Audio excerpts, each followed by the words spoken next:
a topic that's really close to my heart, and that I love working with people on, because I've struggled with it so much myself, is fatigue. And I think that there are so many people in this camp that have spent a lot of their life struggling from exhaustion and burnout and fatigue.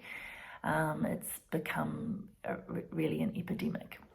So I wanted to just talk to you about a few of the systems involved in fatigue, because fatigue isn't just, oh, yep, you're coming with fatigue, let me give you this magic solution for that, because the systems in our body involved with energy are numerous.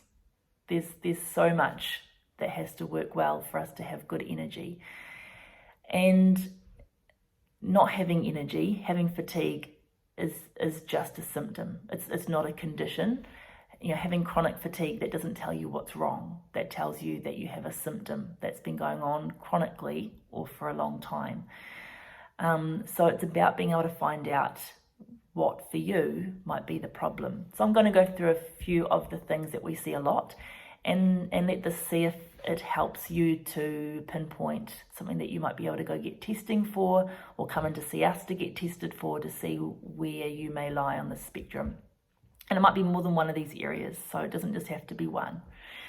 So I'm going to start with adrenal glands, because they are my absolute favourite part of the body, probably, because they're so powerful, and when they're working well, they can make so many things, so many symptoms in your body go away.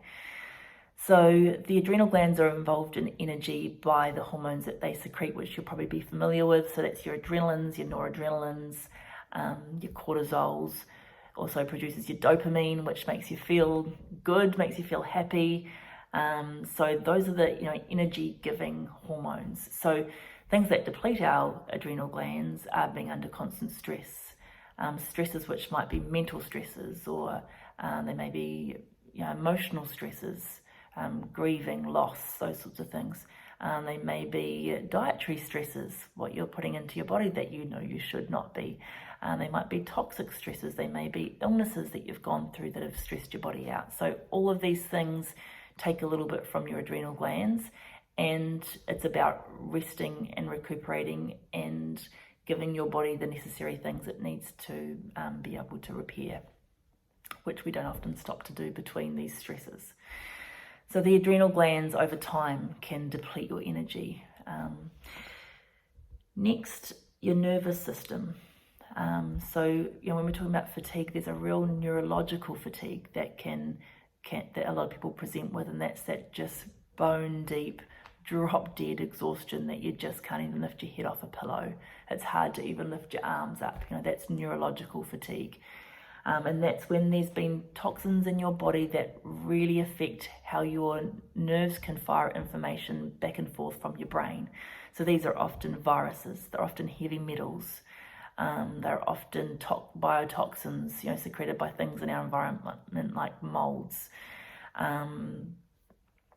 Did I say heavy metals? So things like mercury like to affect your nerves and how they can fire. So industrial pollutants, things that we pick up into our body, they are neurotoxins, and they can then affect how our energy is from a neurological point of view.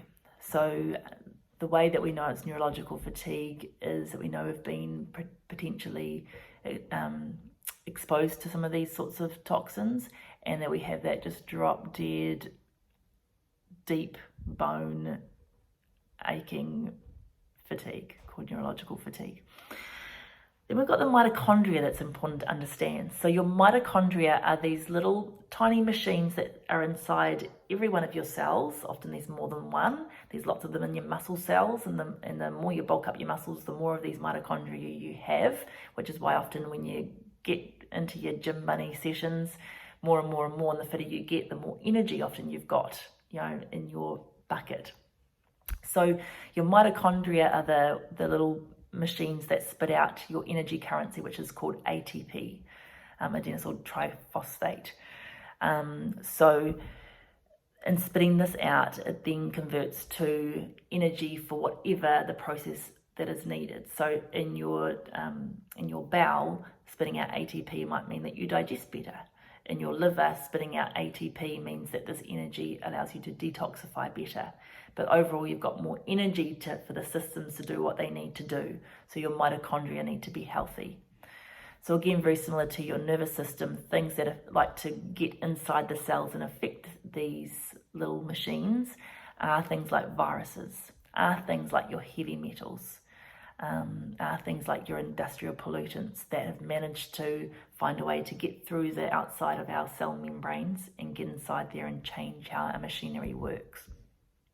So this is going to most definitely affect our energy level. So that's a little bit about our mitochondria. The thyroid gland, which you may know a lot about. So your thyroid gland, which sits in your throat, is responsible for so many things that I think we're unaware of at this stage of our, within science. But it's really involved in our metabolism. So, people that say, oh, you've got such a great fast metabolism, you can eat so much and you never put on any weight. That's a healthy functioning thyroid gland. So the higher your metabolism, the higher the energy output, so you're going to get more energy. So a sluggish thyroid gland is often one that makes you feel constantly tired. So you wake up feeling exhausted, you go to bed feeling exhausted, you don't feel any less exhausted after eating a good meal, you don't have crashes mid-afternoon, you just constantly feel tired. And that's a typical thyroid. Often people with thyroid conditions, you can see a little bit of swelling around the throat. Often they'll find that the outside third of the eyebrows start to fall out, so that the eyebrows don't come quite as far out, or the hair starts to thin. So there's a lot of other little telltale signs that come with the exhaustion of thyroid conditions. And your thyroid blood test results don't have to be outside the normal parameters for you to have enough of a thyroid problem or dysfunction for you to be feeling exhausted. So make sure you get someone to check you on a functional level that's not just involving bloods. The liver is really important when it comes to energy. So, your liver is responsible for being able to decide what the body needs to keep and keep as fuel, keep to build and repair and function, and what needs to be spat out or eliminated via the bowel or the kidneys or the skin, or however it can get it out, your lymphatic system. So the liver is really important, and when it becomes too overloaded or too congested, then it starts to having to spit the toxins, and whatever it's trying to hold on to has to start to spit it out to different parts of your body to try and keep it safe, and that then overloads the body and can start shutting down systems. So the liver functioning really well is important, and and we've talked a little bit about toxicity in your household before. We've talked about toxicity that you use on your body, toxicity that you're ingesting. Are you eating the right foods? Are you putting extra pressures on your liver that you could control to change? So think about whether liver's been a problem for you. In the last couple of years, I've had a lot of people coming in with a pain under their right sort of upper abdomen, under their rib cage, an ache that comes through there, and that's your liver really telling you that it's swollen, potentially a fatty liver, what they call it now. So it's struggling. So think about whether you've had any struggles with that. Often someone with liver problems will wake up feeling a little bit hungover, but yucky, maybe even a bit nauseous, headaches often when you wake up. They don't really feel like breakfast. Not a breakfast person, not a morning person. That's probably your liver. And then last of all, I just wanted to talk about your digestive system. We can't talk about fatigue without talking about digestion. So of course the gut's responsible for eliminating anything out of it. So foods that it doesn't want, the fibre that it doesn't want, infections that have come in that it needs to get out of the body, toxins that you've ingested or inhaled that it wants to get out of the body. So it's a great avenue for this, but it often gets overloaded with active infections. It becomes leaky from the food that we're eating. The valves stop working as well because of, again, the foods we're eating, because of stress, because of what's getting into our body that's not natural. It's not something we've adapted to yet, like the industrial chemicals and things. So the digestive system is often just under the pump. It's working overtime. And when the digestion is not working well and we're not able to absorb what we need to absorb, of course we're lacking fuel, and you can't have energy without having the fuel to support your body and its functions. So you'll probably know if you've got digestive dysfunction going on, and if that's a part of what could be contributing to your fatigue.